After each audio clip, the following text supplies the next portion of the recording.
3, 2, 1. কল্পনা করুন এক এমন ডেটিং প্রোগ্রাম যেখানে আধুনিক সব বাধা একেবারে উড়িয়ে দেওয়া হয়েছে, যেখানে প্রতিযোগীরা প্রেমের সন্ধানে একেবারে প্রকৃতির কোলে নিজেকে ছেড়ে দিয়েছেন।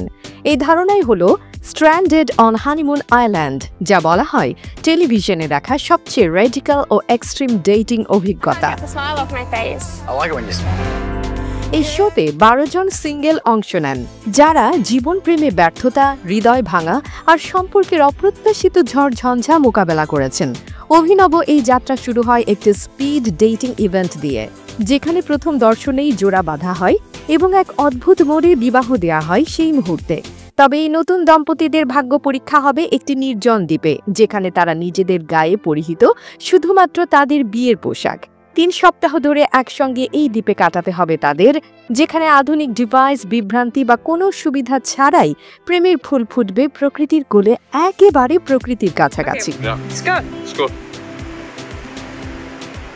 চ্যানেল 7 এই ধারণাকে বলে সব আধুনিক ডেটিং বাধা থেকে মুক্ত করে এমন পরিবেশ সৃষ্টি করা, যেখানে সত্যিকার রসায়ন ফুটে উঠবে অরণ্য ও প্রাকৃতিক পরিবেশের মাঝে। এই শোতে যোগ দিয়েছেন জনপ্রিয় রেডিও ব্যক্তিত্ব জ্যাকি নিয়েই ইনসাইডার্স বলেছেন একটি দুর্দান্ত স্ট্র্যাটেজি।